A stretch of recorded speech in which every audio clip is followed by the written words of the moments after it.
Hello, I'm Mary Ito, and welcome to the Cram Podcast.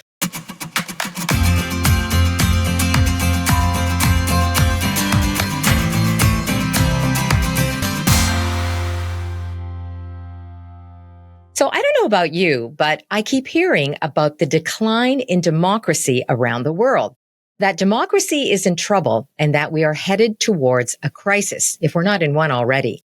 Now is probably a good time to consider the state of democracy, and that's because this year has been called the year of elections, with almost half of the world's population going to the polls. Over 60 countries are holding national elections in 2024, including the much anticipated U.S. presidential election. The results of these elections have huge implications on the economy, human rights, international relations, and democracy. My guest today is Lucan Way, a distinguished professor of democracy with the Department of Political Science at the University of Toronto. His most recent book, co-authored with Stephen Levetsky, is called Revolution and Dictatorship: The Violent Origins of Durable Authoritarianism. And he's here with us today. Hello, Lucan. Hi. Hi, you excited? Your book just came out in paperback. Yes. A lot more buyers now. There it is. Excellent. Congratulations. Thanks. So, I referred to this in the introduction, and I've been reading various articles and documents, and there seem to be all these experts who are decrying the state of democracy in the world, that it is becoming less democratic. And I was looking up some sources, and one of them, Our World in Data, it's based at Oxford University, as well as like Freedom House and the Economist Intelligence Unit, so on. They're all saying the same thing. What do you think? So I think, first of all, that in certain important countries, namely the United States especially, but also other places like Hungary and Venezuela and others, democracy is truly under threat. In places like Venezuela, it's not a democracy by any definition. At the same time, I think if you look overall across all countries in the world, what you see is that democracy has declined a bit in the last decade, but remains about as robust as it's ever been in world history. In other words, that you have far more democracies now than you've ever had, since democracy began in the 1800s. So, do you feel that these experts are looking at more the short-term view rather than the long-term view over history? Yeah, I think they're responding to genuine crises. In other words, and sort of, there's a kind of genuine fear, especially of the United States, where you have one of the major parties is an outright authoritarian party that's unwilling to admit that their candidate lost the 2020 election, when that's clear to everyone else. And you're referring to Trump, of course. Yes. Yeah. And to Trump, and the fact that it's now become a kind of gotcha question in American politics. If a journalist asks a Republican if Trump lost the 2020 election, they say, well, how can you ask such a gotcha question? The fact that that's become controversial, this tells you how bad things are. If any party that can't admit defeat is by definition an authoritarian party. So there are, real concerns. This is not simply sort of invented paranoia. Nonetheless, I think there's a danger in looking at the world strictly from the point of view of the United States. I think the United States is important, but it's not the whole world. And what we've seen is that, you had a democracy. The number of democracies increased dramatically about 30 years ago with the fall of the Berlin Wall and the end of the Cold War.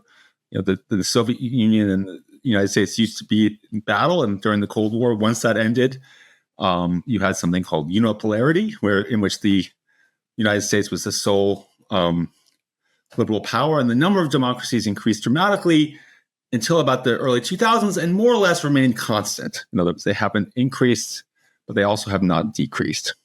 What about the fact, what about looking at it in terms, though, of numbers, like of populations? And many people are concerned that, so maybe there are slightly fewer democracies today than there were before, but the numbers of people, the majority, I understand, actually, of the world isn't it under authoritarian rule? The majority, right?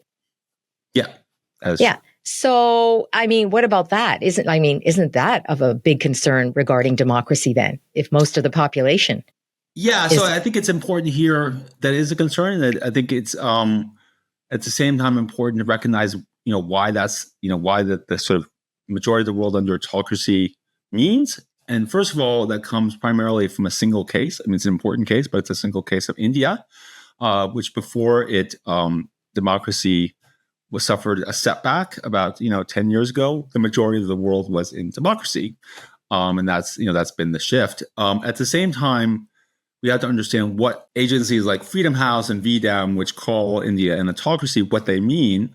They do not mean what most of us on the street would think of autocracy as a country in which the elections don't matter, and in which it's ruled by an outright dictator who can completely ignore the will of the people. In fact, India, it suffers civil liberties abuses and the like, but elections clearly matter, as we saw in the most recent election in which the ruling party lost its majority, and now Modi has been forced to rule in coalition. So that is, it's technically not a democracy, but it's very kind of on the borderline. So I think that's important to recognize as well, and also the fact that even though that I think when people say, well, the majority of the countries live under democracy, live under autocracy, that ignores real genuine progress that's taken place in places like South Africa, Eastern Europe since the 1980s, which is truly undeniable. So yeah, I'm glad you talked about India and sort of how it's perceived as opposed to what is actually going on there. How then, how is democracy measured?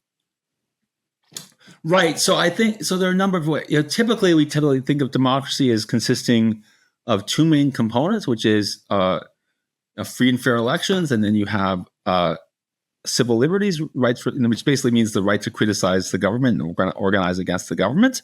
And what you found is these two components, free and fair elections, is a situation in which, despite setbacks, elections as the means of determining who gets into power is still very robust. And that is, even in places that are non-democratic, a number of places, I think of like Hungary or places where democracy is perhaps in even worse shape, like Nigeria.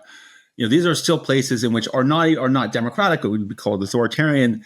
But elections are the primary means by which leaders gain and keep power.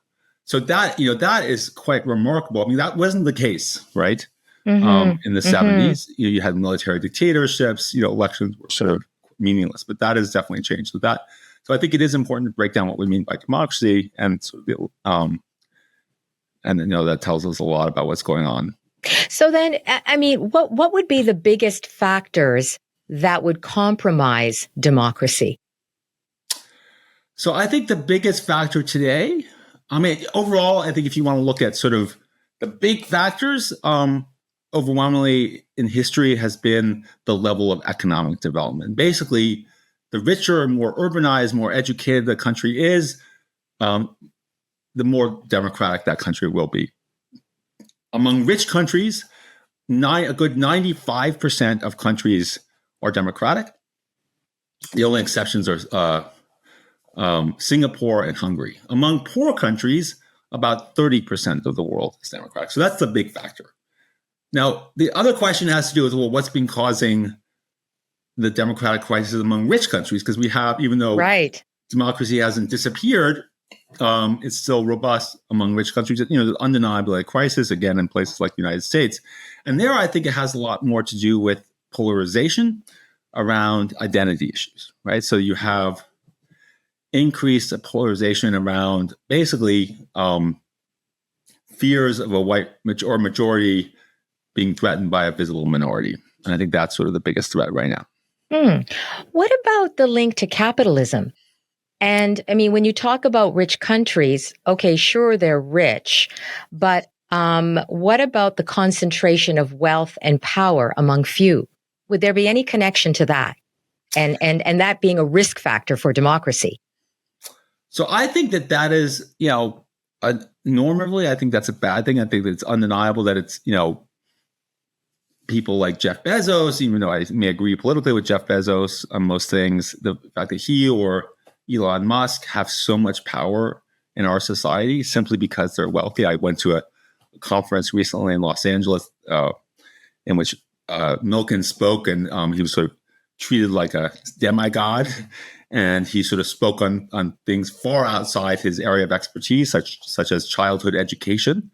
And people were frantically taking notes. I mean, this is sort of the way the super rich are treated, as sort of, all-knowing beings. And they have far more influence than they should in a normal society. So I definitely think that's a bad thing. At the same time, I don't think that's the primary threat facing democracy today. If you look at, the rise of Trump and the rise of populism in Western Europe and such, it's pretty much unrelated to these kinds of issues, to capitalism. So you were saying you think that polarization is the real culprit in the U.S. Like, how does that work then, as far as being a threat to democracy? So basically, democracy only works if people are willing to accept the results, right? And people are much less likely to accept the results if they feel that the result will fundamentally undermine their core interests, like who they are and how they live.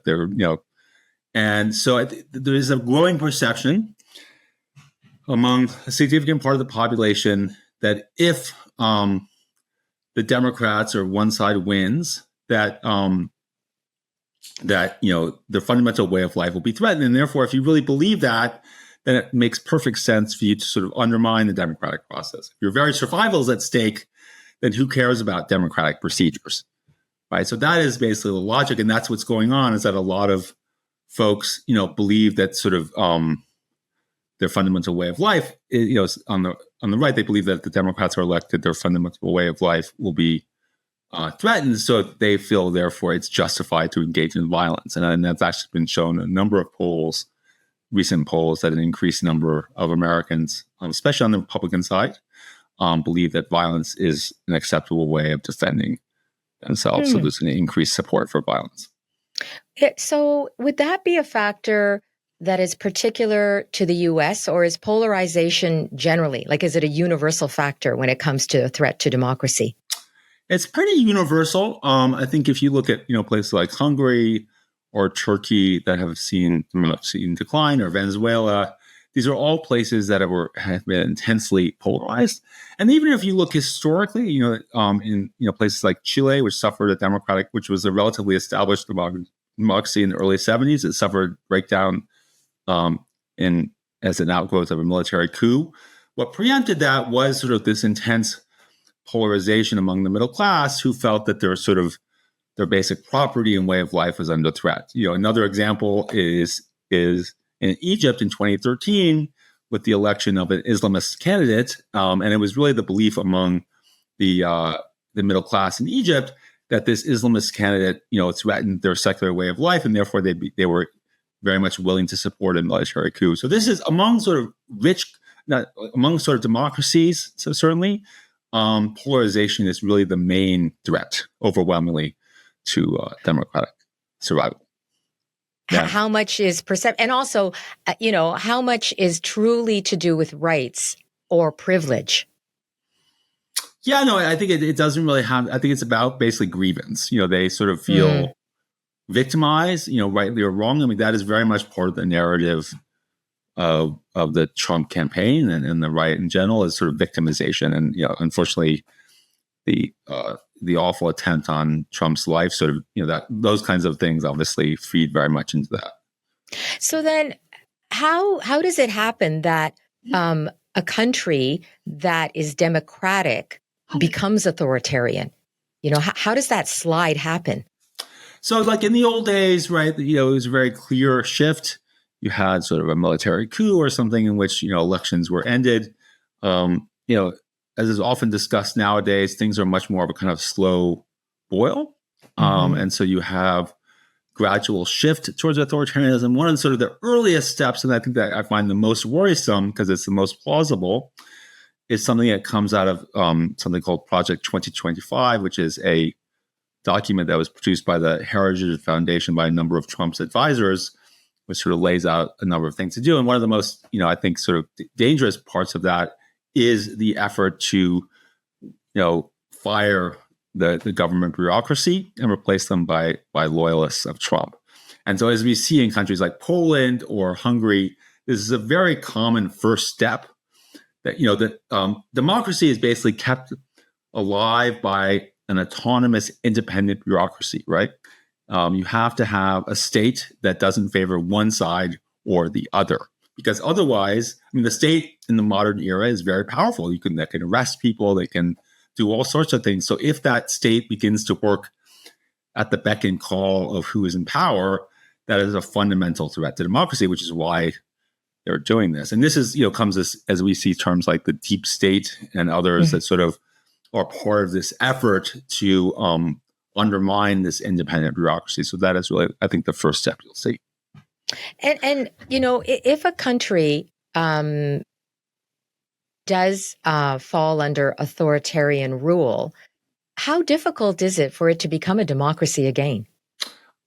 So not nearly as difficult as people say. This is something we're collecting data on, but I think there's a perception, because we tend to pay most attention to the kind of cases of quote unquote successful move to autocracy, which is like Hungary and Venezuela.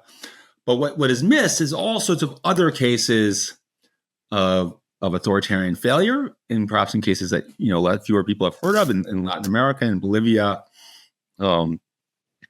Ecuador, and other places. In Bangladesh over the summer, you had Sheikh Hasina, who had been in power for 20 years, was attempting to sort of maintain autocratic rule. She was overthrown by a protest in 2015. In Nigeria, a dictator was overthrown. So all sorts of these cases that we hear less about. Romania, which was never by anybody's measure, supposed to be a strong democracy, that has remained robust even in the face of threats. The Czech Republic, I could go on. So there's just a large number of cases, and I would say the majority where there's been some effort at move towards authoritarianism. Most of these have failed. And why did they fail? Well, they fail, for a lot of the same reasons that democracies fail, which is, the bad economy, there's corruption, and there's, these things generate massive discontent. And because you're in an environment in which elections still matter, these aren't sort of full-scale dictatorships where the government can simply ignore public opinion. It's very hard for an unpopular government to survive. And so they end up getting kind of voted out of office. And so would it be those factors, for example, let's say a bad economy, that creates polarization? Well, no, I think the polarization is something different. I think that's related to kind of things like demographic shifts or immigration that are not, directly related to sort of the economy. So this is, I don't think that the polarization is primarily about the economy. I think it's with these countries. Yeah, it was. Yeah. In a lot of these cases, these aren't necessarily polarized cases. So then, when you look at because in your book you talk about the most resilient autocracies in the world: Russia, China, Cuba. Why have they been so successful? Well, they, I think for kind of very deeply historical reasons that they, because of their origins, they built up very strong police and coercive apparatus. They also, another, reason is that because of their revolutionary origins have been intensely polarized. And so that actually, this sort of fear of the West and the like really holds the regime together. I think, for example, right now, what's going on in Iran, I think this sort of, anger at Israel and the United States is actually, it actually kind of helps the Islamic Republic, because that becomes, reason kind of because they enter a kind of a siege mentality, which is very common to these kind of revolutionary regimes, where there's a sense that if anyone defects or goes into opposition, that represents an existential threat. So these regimes tend to be backed both by a very robust army and police that can put down opposition. At the same time, there's a siege mentality that maintains a tight, cohesiveness and unity in these governments that makes them very hard to overthrow. So are you saying then the ones that come out of violent revolutions Yeah, tend to be the most successful? exactly. Yeah. Mm.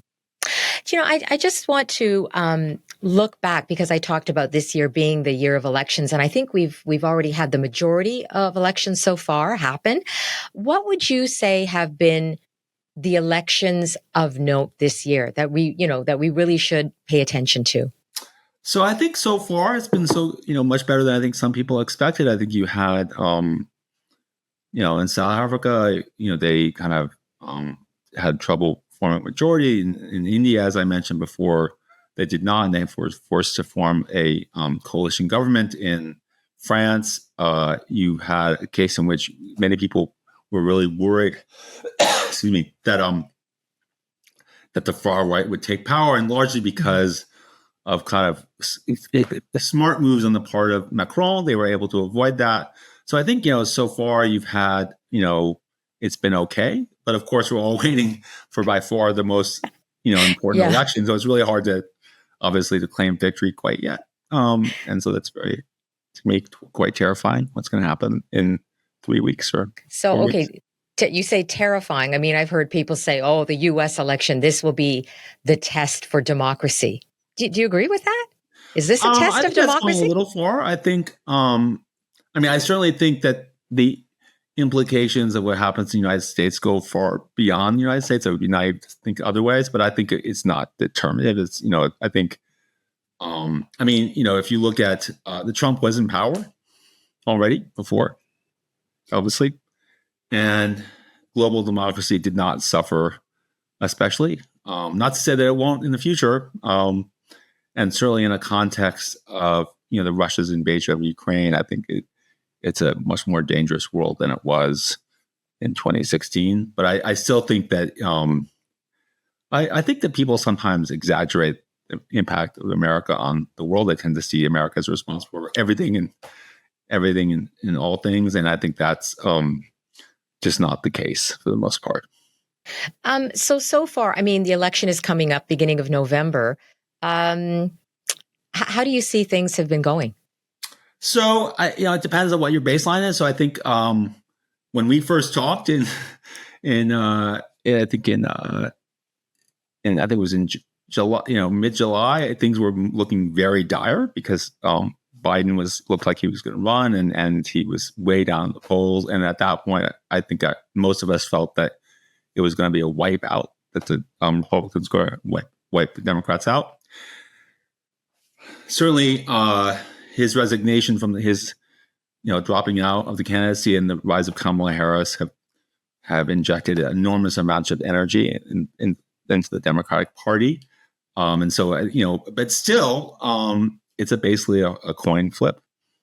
And, it is just sort of going to be, the main thing is that the election is almost certainly not going to be over on November 6th. It's almost certainly going to be a very long, drawn out affair, which could really go either way. That's just simply the reality. So. And if Trump were to win, what kind of governing do you think he would be doing? How I do you think the foresee term that? governing is probably the incorrect verb. Not actually, because actually, I think this is an important division within the political elites. I think you have some people like old style Republicans who are interested in governing and have an ideology, and they want to sort of manage the country in a certain way. Then you really have people like Trump and Marjorie Taylor Greene, who really are not actually interested in governing. They actually, Trump got bored with COVID and stuff, and with the kind of day-to-day quotidian affairs of government. And they really are much more interested in kind of scoring points.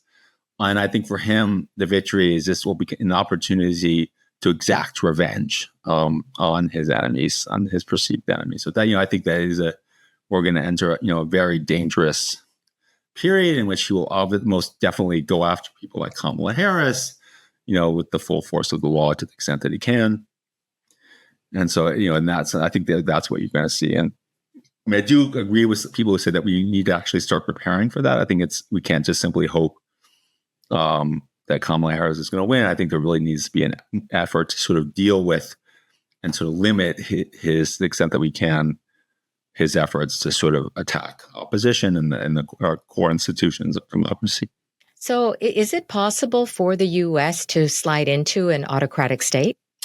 So it depends on what you mean by autocratic state. I think it certainly is a kind of very likely, with almost certainty, that it'll become a kind of what I call a competitive authoritarian regime, which is a term that my co-author and I came up with, in the early 2000s, which basically referred to regimes in which there are all sorts of abuse and attacks on opposition, but elections are still the primary determinant of who gains and keeps power. So I think that elections, it's really hard to imagine, elections going away. So I think it's sort of predictions that sort of this will be the last election and stuff, I think are kind of overdrawn. And I don't think that's very likely. I think, in the United States, as bad as things will be under Trump, you still have a very extremely popular Democratic Party that I think, won't just go away. You have a, strong civil society. You have an independent business sector that cannot be completely controlled by Trump, which means that the Democratic Party or whatever opposition will still be able to gain resources and be well financed and the like. So I think it's still going to remain highly competitive, but you are going to have all sorts of abuse and sort of low level of violence, which is pretty awful. Mm.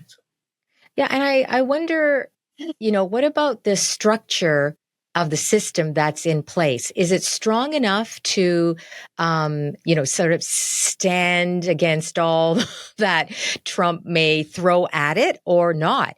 Like, can he actually give himself enough power that he can overthrow the whole system? That seems pretty unlikely. In addition to, a strong Democratic Party, you have to also have a system of federalism in the United States, which, he may have a lot of support, but it's pretty hard to imagine him taking control over California, which is strongly in Democratic hands. So I think there are real blocks on his efforts, but I still don't want to sort of sound Pollyannish about this. I mean, some people do argue that think, well, if you look at historically, the rich countries like the United States have never fallen. People like Dan Cheeseman make that argument, which is, true from the system's point of view, but just because it hasn't happened in the past doesn't mean it won't happen in the future. And so I think that things are under real threat. And I think, short of full-scale autocracy or sort of Putin-style dictatorship, things can be quite bad. But I don't see a kind of Putin or even a kind of Hungary under Orban, sort of more mild form of competitive authoritarian, less autocratic under Orban. I don't think that is a real possibility. And what about, what's going on in the Middle East now and how the conflict has widened to include Lebanon, and who knows what's going to happen now? Yeah, no, I think that's really dangerous. I think, beyond sort of its impact in the region, I think the sort of absence of in the absence of political solution that really kind of strengthens dictatorships like, Iran and Russia. I think they thrive on chaos and violence. And I think sort of in that sense, Netanyahu, in my opinion, really is sort of is kind of undermining democracy and sort of strengthening these autocracies by promoting chaos. I also think, and this is kind of, I think, what worries me the most, is I think he very consciously knows that this is an issue that is splitting the Democratic Party. Because I think right now, to me, the biggest worry, now you have a fairly united Democratic Party, but there really are significant differences within the party as relates to Israel. So you have an older generation, which is kind of, Israel in favor of Israel at all costs. And I think that's led to a kind of a very kind of one-sided policy. Even so, the formal policy is about two-state solution. So it's a very kind of reasonable, moderated policy. But, like in reality, it's really focused on supporting Israel at all costs. And you really saw this in the Democratic Convention when pro-Palestinian sort of groups were making very modest demands to simply have someone who very much supported Kamala Harris, but who was Palestinian descent, speak at the Democratic Convention, which it's really hard to see why that was a bad idea. And they, for some reason that I have no idea why, they didn't allow that to happen, even though they had someone, one of the families of the the hostages speak. So on the other side. So, but what that meant, this one-sided policy has meant that there's a sort of younger generation, of Democrats, Muslims, particularly in states like Michigan, where, I think the Muslim population is large enough to really, lose the election for Kamala Harris. I think that's a real danger. And I think, this conflict really kind of, heightens the polarization around that and sort of potentially widens that split. Mm-hmm. And what about the war, the Ukraine war with Russia? How is that affecting democracy? I think that's certainly most obviously it's affecting democracy in Ukraine. I think democracy still exists as much as it can. I mean, it's been forced a postponement of the Ukrainian presidential elections. You can't really have free and fair elections under this kind of context of invasion. I don't think it has a direct effect on as much on domestic American politics. I think probably, unfortunately, most people just don't really care about it. I mean, I think I do think the election has profound implications for Ukraine in some ways. So I think the United States will survive. Ukraine very easily could not as a result of a Trump victory. Mm-hmm. Mm-hmm. What do you think is going to happen as the war continues? Well, certainly the war will continue. I think that it's just, I think there are several scenarios. In some ways, the most optimistic scenario is unfortunately kind of a slow grind that kind of you have sort of, kind of more or less stasis, and the borders more or less remain the same. I think to me, that's the most plausible optimistic scenario in a sense, where it's kind of Ukraine remains intact with a sort of functioning government over the long term, and Ukraine continues to get enough weapons to defend itself. I think is sort of a more scary scenario, which I think is a potential reality, is if Trump gets elected and aid to the Ukraine basically stops because the United States is the main provider of military assistance, that you could see something much worse and sort of real gains by Russia territorial against Ukraine. And so I think that is, that's what really keeps me up at night very much, because I have a lot of friends in Ukraine and I spent a lot of time there. So I think to me that's, as I'm an American, but to me, I'm much more worried about Ukraine's impact of the election on Ukraine on the United States. And regarding like Canada, well, we may be up for an election in a year or so. How do you see the state of democracy here in Canada? I think it's not nearly as bad as it is in the United States, although you definitely see evidence of kind of seepage of some of the kind of polarizing rhetoric, especially on the right, coming into Canada. I think that's definitely, with most obvious example being the truckers. I think, thank God, knock on wood, that the conservatives don't seem quite as threatening to democracy here as they do in the United States. You don't really have quite the equivalent of Fox News, and sort of there isn't the kind of extremism. And I think that's partly because the conservatives still rely on visible minorities to win. And so you can't, whereas in the United States, it's really, they do get some minority support in the United States, but really the focus is on white Christians. And so I don't think that, so I think here the danger is much more kind of on the margins and very important. Like the most obvious threat in the upcoming election is to the CBC, which is, very much on the chopping block. And I think that would be quite bad for Canadian democracy, in the sense that, in an environment in which it's very hard to make money in journalism. I think that the public broadcasting has a very important role in the maintenance of democracy. So actually, we didn't even talk about that in a wider sense about what happens to the media, right, when democracy is threatened. Absolutely. And we've seen so many examples of that all over the world. Yeah, absolutely. Okay, so you're working on a book about democracy, right? Yeah. So tell us what it's about. So basically, this book it looks at basically why it is that. So as I mentioned, basically why is it democracy has survived and so resilient?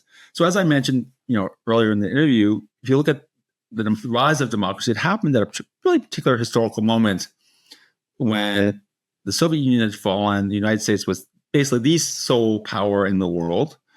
There was no kind of alternative. China was still relatively weak. India hadn't risen and the like. So you really it was just the United States. And sort of not kind of this sort of environment of almost like, perfect conditions for democracies. Democracies, exploded. So you had an incredible rise in the number of democracies. They doubled in the world.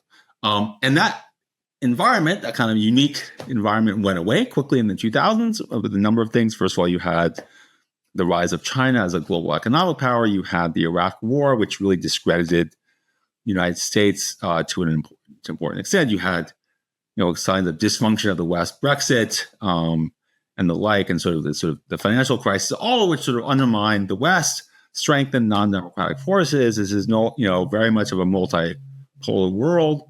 So I think, that is very much changed.